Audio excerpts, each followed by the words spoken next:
Can you imagine being told you're just too ugly to ever make it in Hollywood? That's exactly what happened to this guy. Picture this: a young, aspiring actor, full of dreams, walks into an audition room. The casting director doesn't even let him finish his lines. He just looks him up and down and says, "Son, you're not just ugly, you're offensively ugly. You will never, ever be on a movie screen." Ouch. And that wasn't a one-time thing. He heard it over and over. "Not handsome enough. Your face is distracting. Maybe try radio?" Each rejection was a punch to the gut. The doors didn't just close, they were slammed shut in his face, leaving him standing alone in cold, empty hallways, the harsh words echoing in his ears. It felt like the universe was screaming at him to just give up. But he didn't. His passion was a fire that refused to be put out. The problem was, passion doesn't pay the rent. Soon, his savings evaporated. He was officially broke. Evicted from his tiny apartment, his beat-up 1988 Toyota Corolla became his new home.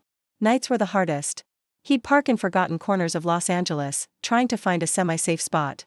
He'd recline the driver's seat, using a balled-up jacket as a pillow, the steering wheel digging into his side. He survived on instant noodles cooked with hot water from gas station bathrooms and free ketchup packets for flavor. Every morning, he'd wake up stiff and cold, looking at his reflection in the rearview mirror, the casting director's words mocking him. Offensively ugly. It was a lonely, soul-crushing existence. He was invisible, just another struggling artist lost in the sprawling city of broken dreams. Days were spent hunting for auditions, any audition. He'd use the public library's computers to find casting calls and print out headshots he couldn't really afford. He'd wash up in public restrooms, trying to look presentable, trying to wash away the scent of desperation. One day, utterly defeated and down to his last few dollars, he saw a "Help Wanted" sign outside a major film studio. It wasn't for an acting gig. It was for a janitor. Swallowing his pride, he took the job. So there he was, the aspiring actor, cleaning toilets and mopping the floors of the very place he dreamed of working in. It was humiliating. At night, he'd push his broom down the silent corridors, past sound stages where magic was being made. He'd see famous actors laughing, rehearsing, living his dream. He'd peek through the cracks in the doors, studying them, memorizing their techniques, his heart aching with a mix of envy and determination. He wasn't just cleaning floors, he was attending the most exclusive, unofficial acting school in the world, one mop bucket at a time. He learned the rhythms of the studio, who was who, what was filming where. He was a ghost, a fixture that everyone saw but no one noticed. And then, one chaotic Tuesday, fate intervened. On the set of a huge blockbuster movie, a supporting actor, the one playing a quirky sidekick, had a sudden medical emergency right before a crucial scene. Panic erupted. The director was screaming, the producers were tearing their hair out. The schedule was tight, and every minute of delay cost thousands of dollars. They needed someone, anyone, to step in right now. The assistant director was frantically looking around, his eyes scanning the crew. And then he saw him. The janitor. The guy who was always quietly observing from the corners. "You," the AD shouted. "You're always watching. Do you know the lines?" He did. He had seen them rehearse the scene a dozen times. He knew every word, every beat, every nuance. It was a long shot, a 1 in a billion chance. With trembling hands, he dropped his mop. He was rushed into wardrobe, thrown into a costume that didn't quite fit, and pushed onto the brightly lit set. The lead actor, a global superstar, gave him a skeptical look. The camera started rolling. And in that moment, something shifted. He wasn't the janitor anymore. He wasn't the guy who slept in his car. He was the character. He delivered the lines with a surprising wit and charm that wasn't even in the script. He didn't just say the words, he lived them. The crew, who had been expecting a disaster, fell silent. When the director yelled, "Cut," a stunned silence hung in the air for a second, and then the entire set burst into applause.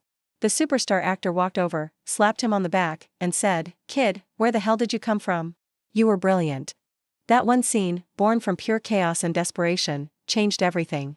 The director was so impressed, he not only kept him in the movie but expanded his role. Let's fast forward 10 years. That janitor, that offensively ugly guy who once called a Toyota Corolla his home, is now a household name. He's not just an actor, he's a phenomenon. Today, he is the highest paid actor in the world. His face, the one they said was too distracting for the screen, is now on giant billboards from Times Square to Tokyo. He has won multiple Academy Awards. The very directors who once rejected him now line up, hoping to get him to even read their scripts. He commands salaries of over $50 million per movie, plus a percentage of the profits. He didn't just make it in Hollywood, he conquered it. He owns mansions, flies in private jets, and is a beloved icon known for his incredible range and down-to-earth personality. He turned every insult, every rejection, into fuel. He proved that it's not about how you look, it's about the fire in your soul and the talent you refuse to let die. His story is a powerful lesson for all of us. How many times have we been told no? How many times have we been rejected, felt like we weren't good enough, smart enough, or in his case, pretty enough? It's so easy to let those voices, both external and internal, convince us to give up. But what if we saw rejection differently? What if we understood that sometimes, rejection isn't a stop sign? It's a redirection. It's the universe's way of pushing us onto a different path, a path we might not have found otherwise. His brutal rejections led him to rock bottom, but rock bottom led him to that janitor job. That janitor job put him in the right place at the exact right time for that once-in-a-lifetime opportunity. It was a painful, roundabout journey, but it was the journey he needed to be on. So the next time you face a closed door, don't just see it as a failure. See it as a detour. It might be leading you somewhere even better than you ever imagined. Your big break might be disguised as a broom and a dustpan. Keep your eyes open, keep your heart strong, and never, ever stop believing in your own story. Thanks for watching, and if this inspired you, make sure to like and subscribe for more.